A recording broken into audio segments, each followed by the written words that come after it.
Hello and welcome to my Read Aloud channel. Good morning here in overcast Seattle on a September day. So that's pretty normal for us. Just wanted to make that comment. Let me know where you're listening from. That would be wonderful. I am reading in the first book of Samuel, and we have at long last arrived at the next chapter, which is chapter 3. The boy Samuel ministered before the Lord under Eli. In those days, the word of the Lord was rare. There were not many visions.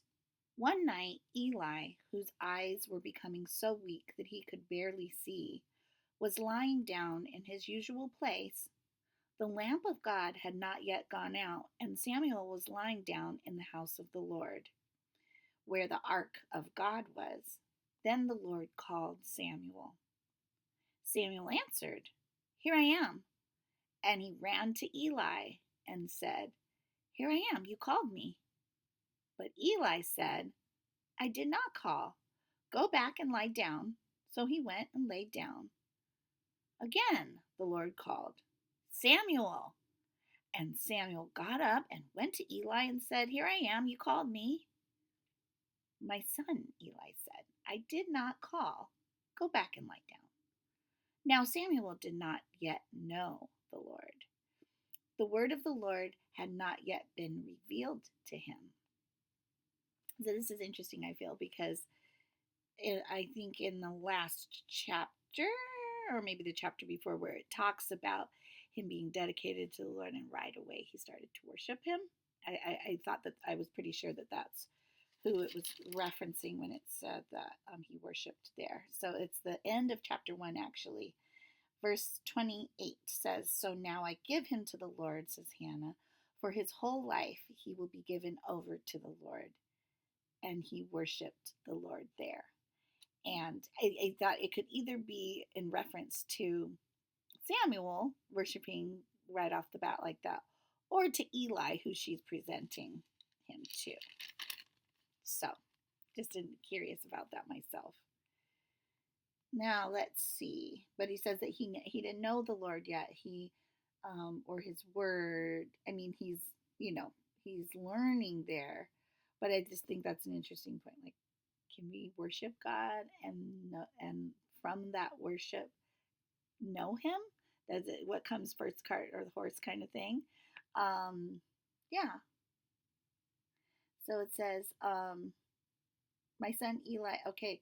Now Samuel did not know the Lord. The word of the Lord had not yet been revealed to him. A third time the Lord called, "Samuel." And Samuel got up and went to Eli and said, "Here I am, you called me." Then Eli realized that the Lord was calling the boy. So Eli told Samuel, "Go and lie down, and if he calls you, say, 'Speak, Lord, for your servant is listening.'" So Samuel went and lay down in his place. The Lord came and stood there, calling as at the other time, "Samuel, Samuel." Then Samuel said, "Speak, for your servant is listening." And the Lord said to Samuel, "See, I am about to do something in Israel that will make the ears of everyone who hears about it tingle. At that time I will carry out against Eli everything I spoke against his family from beginning to end. For I told him that I would judge his family forever because of the sin he knew about. His sons blasphemed God." And the reference says, an ancient Hebrew scribal tradition, see also Septuagint Masoretic text, "sons made themselves contemptible." Okay. It's good to know those terms, blasphemed and contemptible. "And he failed to restrain them. Therefore I swore to the house of Eli, the guilt of Eli's house will never be atoned for by sacrifice or offering." Samuel lay down until morning and then opened the doors of the house of the Lord. He was afraid to tell Eli the vision, but Eli called him and said, "Samuel, my son." Samuel answered, "Here I am." "What was it?" he said.